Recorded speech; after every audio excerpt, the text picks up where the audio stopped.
Былтыр ғана 44 нысанын бірдей сатылымға қойған Қарағандының Тұлпар футбол клубы өздеріне демеуші тапты. 14 жыл кеншілер өңірінің намысын қорғаған команда енді елорданың атынан шықпақ. Атын өзгертіп те үлгерген Астана Тұлпар клубын шенеуніктер өткен жылы 31 миллион теңгеге бағалаған еді. Бірақ әр 4 ай сайын құны да түсіп отырды. Бұл жөнінде басшылары жақ ашпады. Тек еңбектері еленіп, қолдау көрсеткен инвесторға мәз. Әзірге команда Қарағандыдағы спорт кешендерінде жаттыға тұрмақ. Өйткені 3 айдан бері жалақы көрмеген спортшылар үшін Астанадағы сарайларды жалға алып, пәтер ақысын төлеу қиынға соғады екен. Команда жаттықтырушысы Тұлпар клубы ойыншыларының мансабын ойламаған жергілікті шенділерге ренжіп те алды. Алда УЕФА кубогына таласуға жанталасып жатыр екен.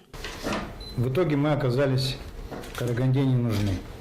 Әрине өкінішті. 14 жыл Қарағанды үшін тер төктік. 14 жылдан соң Қарағандыға керек болмай қалдық. Сатылымға түскенде де ешкім инвестор іздеп қиналған жоқ. Команда тарап кетпеу үшін өзіміз жүгірдік.